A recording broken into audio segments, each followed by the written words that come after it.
Hi, Paul. Hey, everybody. How's it going? Hey, Paul, you ready to sling some spells Boros style? Yes. Let's do it.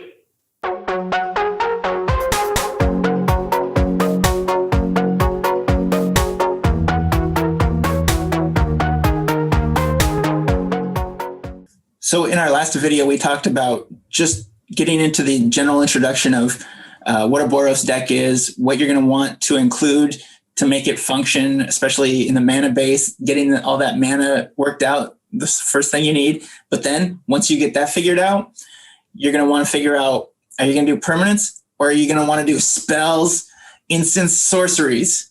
Yes. So that's what we're going to talk about today. What do we got first? Let's talk about removal. When it comes to Boros, white is very good at removing creatures. They have some of the cheapest and most cost-efficient spells you can play. So you have Swords of Plowshare, you have Path to Exile. They are cheap because there is the backlash of like giving your opponent resources. So like Swords of Plowshare, it gets rid of any creature as long as, it doesn't have hexproof or shroud for giving them life. And that's fine. Path to Exile, super cheap. It gives them a land. Kind of hurts, but at the same time, you don't want to be taking a big Eldrazi to the face. And then, you have like kind of like the power creep or the color crossing with like Generous Gift, which is like the white Beast Within. You can destroy any permanent and you get to give them a 3/3 elephant. Not too bad. So what removal would you be running alongside that in red? Chaos Warp, hands down. It's perfect removal in red. I always go back and forth with Lightning Bolt. Just one for nostalgia, just burning something for 3 is nice, but it doesn't do very well against like the big creatures. So I guess depending on your meta, see if Lightning Bolt will fit in or not. Well, yeah, Lightning Bolt can definitely be good. I really like Volcanic Offering. It's an instant. It costs a lot at 5. If you want to hold up 5, you're probably like passing your whole turn just to hold that up. But then you do get to destroy a non-basic land, which sometimes can be really relevant when you're getting rid of that maze, stopping you from swinging in. And then you get to do 7 damage to a creature, which will probably get rid of it. There are some that it won't get rid of, but most it will get rid of. But then you get the whole extra part of the opponent gets to do the same thing. And there's there's political aspect to that where who do you choose as the other opponent? Yeah, that's 14 damage and 2 Stone Rains for 5 mana. It's not bad. That's not bad at all. At instant speed. Yeah, it clears the way for whatever Boros has to do. So you just mentioned Lightning Bolt, which can be good in your meta depending on how fast or slow it is, how big the creatures are able to get. But another removal spell that I really like that costs 1 red is Skred, which does a damage equal to the number of snow permanents you control. So that's definitely a fun one because I like playing with snow cards. And it always at least it catches me off guard. It's like, okay, you have 1 red open. I don't really care. I'll swing in. And then like all of a sudden my creature is taking like 7 damage, 8 damage. I'm like, oh, no. It's a good surprise. Being in red gives you the option to have a lot of X spells for damage. So that's great creature removal. It's also great player removal. I like Perforos's intervention just for the flexibility. It lets you do twice X damage to a creature or a planeswalker, which is awesome. So if there's a planeswalker that your creatures just can't get to, having a direct damage spell is awesome. But it also gives you the first mode, which makes an X1 elemental with trample and haste. So it's almost like it's an X spell going to a player's face. It just has to go through the red zone to get to it. So it's kind of like a do-it-yourself ball lightning.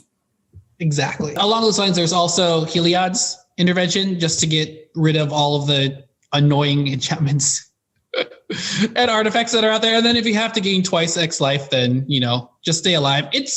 I personally like life gain. It's kind of like a time walk. You would have died otherwise if your life total is like low enough.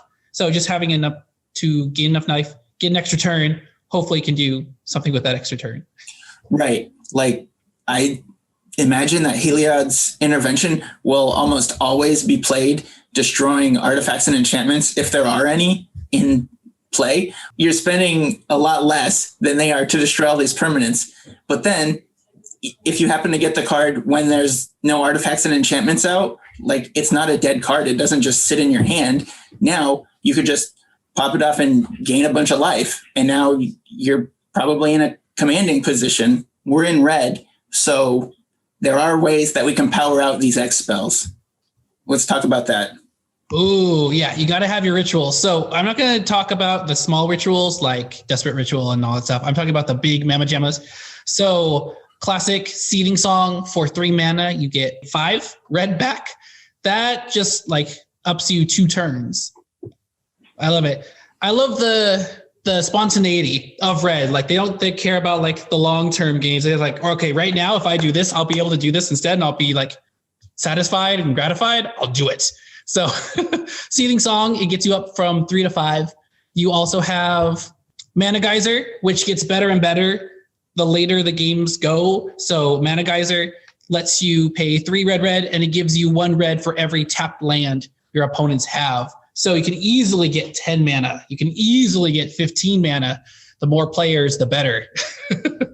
Let's see now. You also have Inner Fire. So if you are filling your hand with lands, say with like land tax, or you're drawing lots of cards because, you know, you're keeping track of what you're doing. Inner Fire lets you turn those cards in your hand into more red mana. You also have options like Apex of Power. So you kind of have to survive to get to 10 mana for this to be useful. But for 7 red, you get a sorcery that says exile the top 7 cards of your library. Until end of turn, you can cast non-land cards exiled this way. Wow. It also gives you 10 mana of any color if you cast it from your hand. You're in Boros, so pretty much the only time you can cast this is from your hand.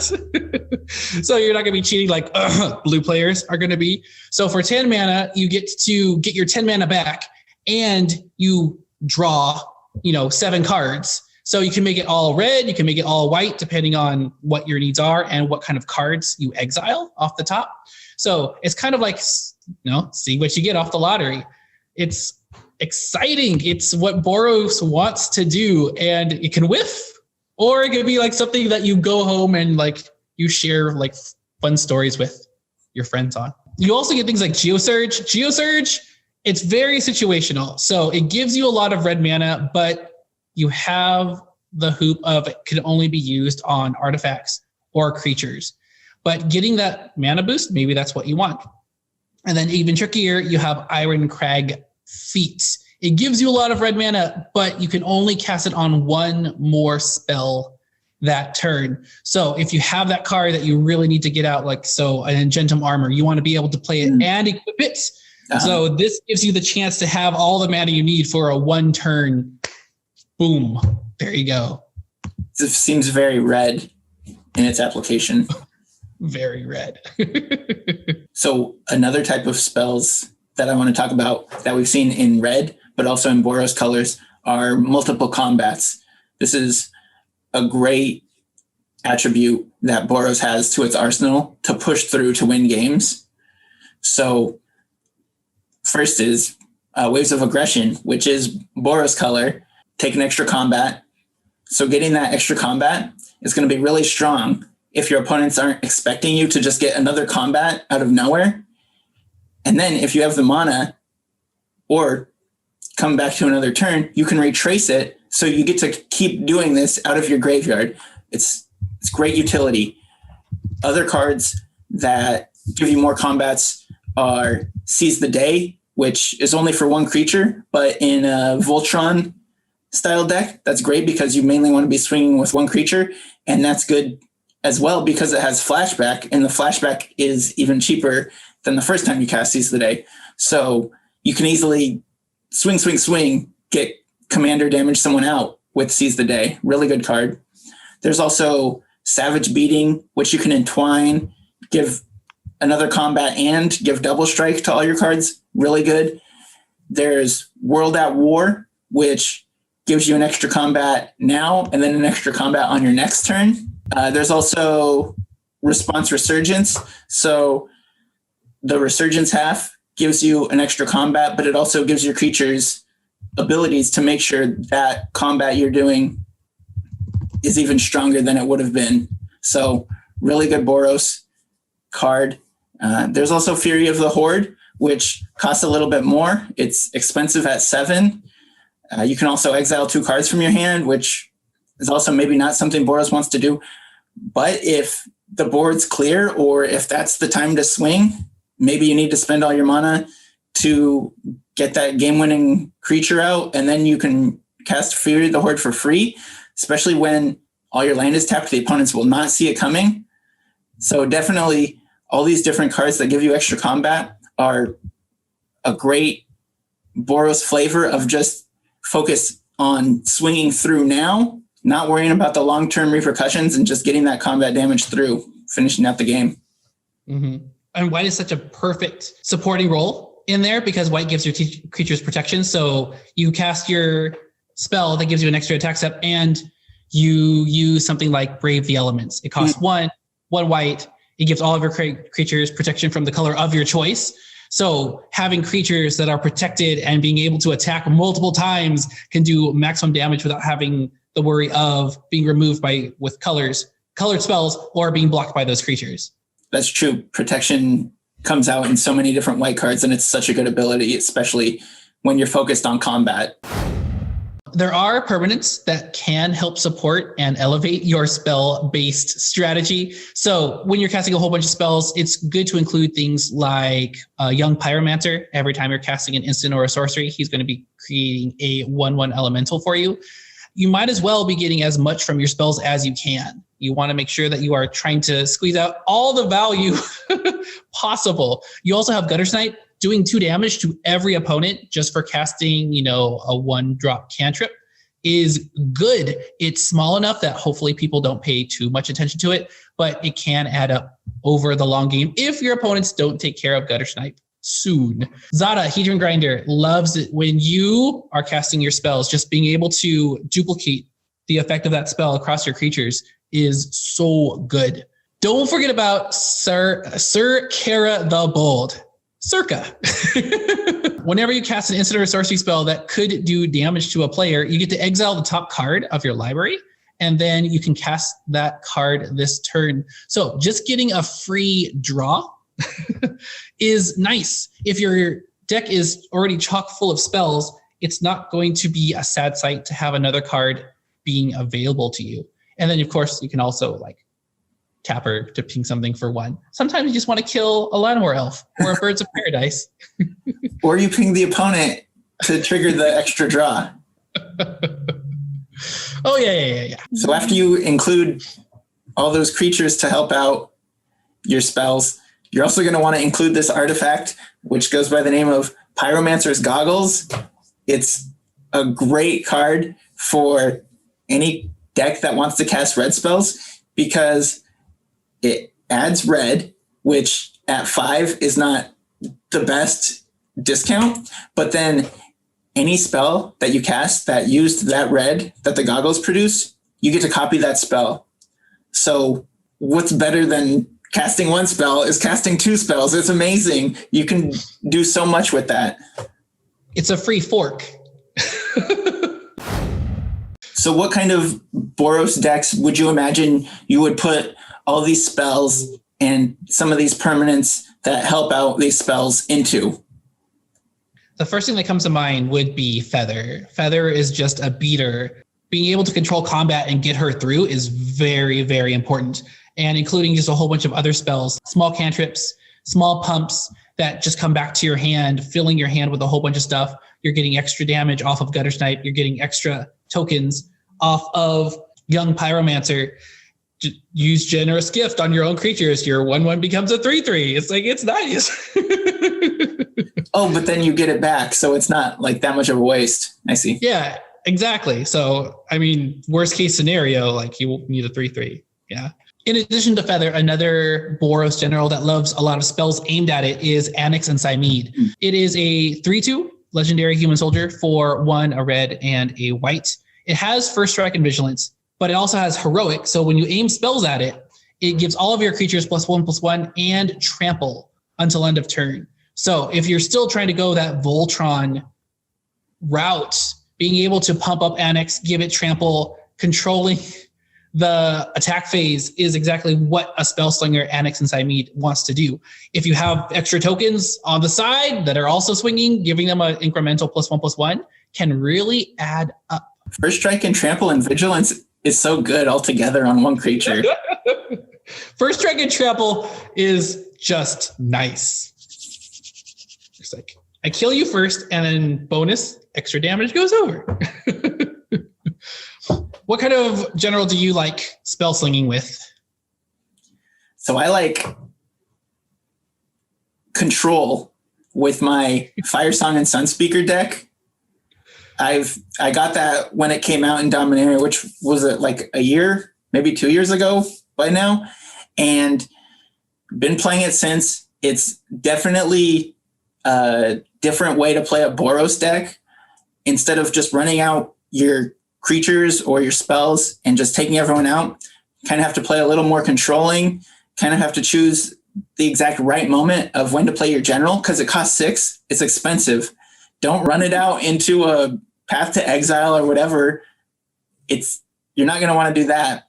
You're going to want to focus on keeping good cards in hand. You're going to have to do card selection because there's cards that you don't need now. Throw them to the graveyard. Use things like Faithless Looting to make sure you have what you need in your hand. What you can use in your graveyard is in your graveyard. It's a deck that makes a use of a lot of different synergies and packages that are going on. So throughout the series, I'm going to be using that as my example a lot. I'm really excited about it because I really like the deck. I like how it works and plays. It also leads to really fun stories. So that's what I got. That's what, not fun for you, Rob, but that's what I'm going to be talking about. After the fact, the stories are good, but when there's a blasphemous act and all my stuff is dead and you're at something 100 life, it doesn't feel good in the moment. No. But having the flexibility, having the freedom in Boros to kind of just pick whatever you want and just start slinging spells is just so nice. So you can even take something like Brian Stout Arm. So Brian Stout Arm, he is this lovely giant that just likes to throw things. So it's pretty much fling on a body. It's permanent flings. He's going to throw your creatures or creatures you happen to have control of at the time at any target. He has lifelink, so he's doing damage. You're gaining life. You can make a threaten deck around him. So just like straight up threaten, unwilling recruit, which is one of my favorites. You give a random creature +X+0. You attack with that random creature, and then you fling it for extra damage. It's just fun. That's exactly what you want when it comes to red and white. You have the freedom to do what you want. You know exactly who you are, what you want to do, and then you just do it. That's perfect.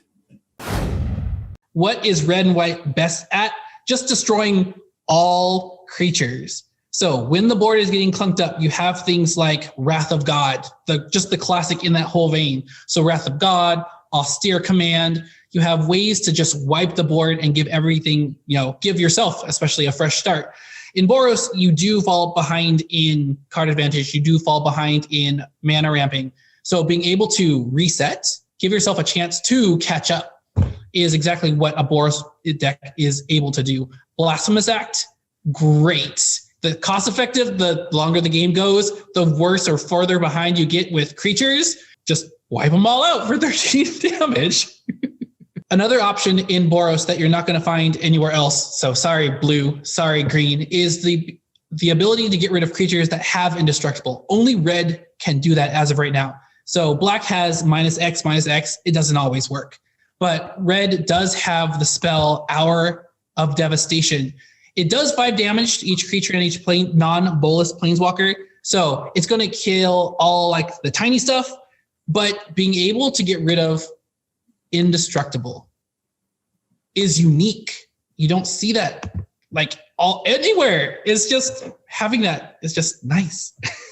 And that's in my Firesong and Sunspeaker deck too, because they have toughness 6. So they survive while they clear everything else out with Nicobolus Fire.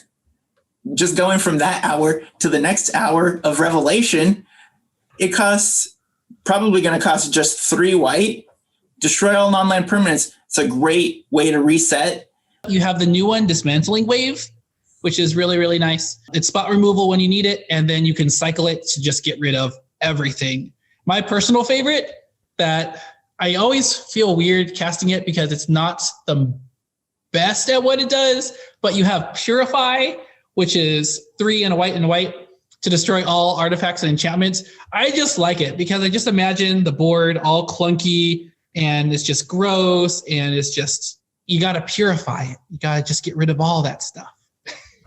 So my favorite / least favorite Purify story is when I was playing my Grenzo deck, and the win was on board because everyone was at low life because Grenzo does that. And I had my Rite of the Raging Storm, which creates the Lightning Rager every turn. And so on upkeep, Rob gets the Lightning Rager, a 5/1, and the enchantment itself says creatures named Lightning Rager can't attack you or planeswalkers you control. So I was safe, even though I was at 4 life.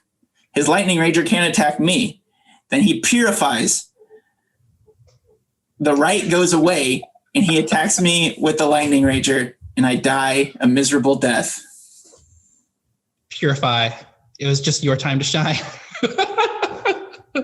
The worst way to get out of that situation, but it worked. It worked. And you won. Okay, so we went over a lot in this video. If there's anything we missed, let us know. Just tell us, and we will make sure to include it. Rob, what do you say we do a Feather versus Firesong and Sunspeaker battle? Feather is ready. Feather is ready. Yeah. And I mean, if you want to throw in the towel right now, I'm totally okay with that. No, I don't have any towels for you. We're going to post that up too. We're going to record that. We're going to post that up. But next, we're going to get into the permanents that you want to include in your Boros decks. So I'll see you in the future. Bye.